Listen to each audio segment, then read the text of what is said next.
এবার পশ্চিমবঙ্গে তৈরি হচ্ছে ব্যাম্বু সল্ট। শুনতে অবাক লাগলেও এটাই এখন বাস্তব। দক্ষিণ চব্বিশ পরগনার নিমপিটে তৈরি হচ্ছে এই ব্যাম্বু সল্ট। দক্ষিণ চব্বিশ পরগনার নিমপিট এলাকার নাটুয়া জাইকম সল্ট তৈরি করে তাক লাগিয়েছেন প্রস্তুতকারক প্রভাত কুমার নাটুয়া। জানা যায়, জাকুয়াম নামে পরিচিত বাঁশের লবণ মূলত 1000 বছর আগে কোরিয়ান সন্ন্যাসী এবং ডাক্তার দ্বারা তৈরি করা হতো। উন্নত মানের বাঁশ এবং সামুদ্রিক লবণ উচ্চ তাপমাত্রায় মিলিয়ে প্রস্তুত করা হয় এই লবণ। এই লবণ মানবদেহে হজম শক্তি, ইমিউনিটি সিস্টেম এবং অন্যান্য রোগ প্রতিরোধ করে। এই লবণে রয়েছে অধিক মাত্রায় মিনারেলস, ম্যাগনেসিয়াম, ক্যালসিয়াম, আয়রন এবং পটাশিয়াম, যা হার্টকে ভালো রাখে এবং চর্মরোগ দূর করে। প্রতিদিন এই লবণ ব্যবহারে ব্যাকটেরিয়া ছত্রাকের সংক্রমণ থেকে রক্ষা পাওয়া যায়।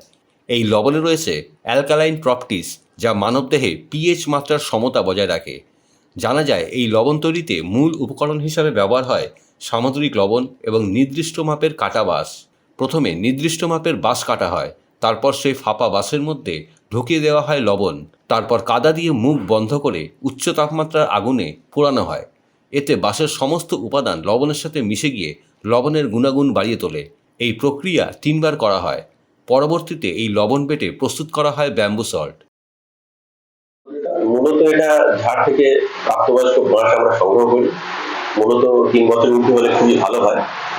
সেই বাঁশকে আমরা এনে সেটাকে পাওয়ার বলা হয় বাঁশে, সেই খণ্ডকে কাটিং করে তার মধ্যে আমরা সি সল্ট করি। সি সল্ট ভরে সেটাকে সিল করা হয়, কাদা দিয়ে সিল করা হয়। করে সেটাকে চুলার মধ্যে দিয়ে বা ভাটির মধ্যে দিয়ে সেটাকে রোস্টেড করা হয়। এবার রোস্টেড করার সময় বাঁশের মধ্যে যে খনিজ পদার্থ আছে তার মধ্যে কনভার্ট হয়ে যাচ্ছে। তো সেই কনভার্ট হয়ে যাওয়ার পর আস্তে আস্তে বাঁশটা সব পুড়ে বাঁশটা ছাই হয়ে যায়, লবণটা থেকে যায়। এই লবণের মধ্যে পর্যাপ্ত পরিমাণে বাঁশের মধ্যে যে খনিজ সম্পদ আছে সেটা সংগ্রহ হয়, আর এটাকে আবার আমরা ডাস্ট করি, আবার বাঁশের মধ্যে হয়। এইভাবে অনর্গল 3 বার এই প্রক্রিয়া হয়ে থাকে। ছবার করলে 6 বার হবে, 9 বার করলে 9 বার হবে। মূলত আমরা 3 বার করে থাকি, এটাকে 3x বলা হয়। কোথায় যায় এখান থেকে? এখান থেকে বিভিন্ন মানুষের সমস্যা যাদের আছে তারা আমাদেরকে ফোন করে। বিভিন্ন চেম্বার আছে, যারা মেডিকেল যে চেম্বারগুলো হয় তারা আমাদেরকে ফোন কল করে, তাদেরকে আমরা পাঠিয়ে দিই। স্যার, আমরা দেখছি মানুষ দিন দিন তাদের আয়ু কমে যাচ্ছে, তারা বিভিন্ন রোগগ্রস্ত হয়ে যাচ্ছে। এর থেকে বাঁচার একমাত্র একটা উপায় হলো এই বাম্বু চাল, যা কোরিয়ানরা দীর্ঘদিন প্রায় 1400 বছর ধরে এটি ব্যবহার করে আসছে। এই গোপন রহস্য উন্মোচনের জন্য যখন আমি দীর্ঘ প্রয়াসে নামলাম, তো দেখলাম এই বাম্বু চালটার মধ্যে পর্যাপ্ত পরিমাণে পটাশিয়াম, ম্যাগনেসিয়াম, আয়রন, ফসফরাস এগুলো রয়েছে, যা আমাদের মানবদেহের অত্যন্ত দরকারি জিনিস।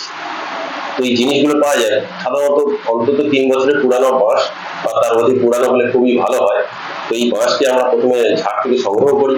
সংগ্রহ করার পর সেটাকে আমরা কারখানাতে এনে সেটাকে তার সমপরিমাণ সেটাকে কেটে ফেলা হয় মেশিনের সাহায্যে।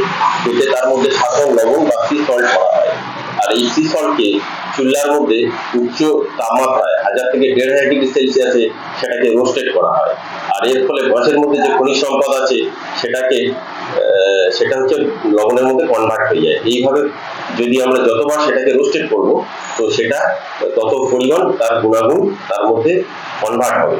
আর এটা আমাদের মানবদেহের বিভিন্ন রোগের কমপক্ষে অন্তত 40টা রোগের কাজ করে থাকে। কোনটি ডাইরেক্ট আর কোনটি ইনডাইরেক্ট কাজ করে থাকে স্যার।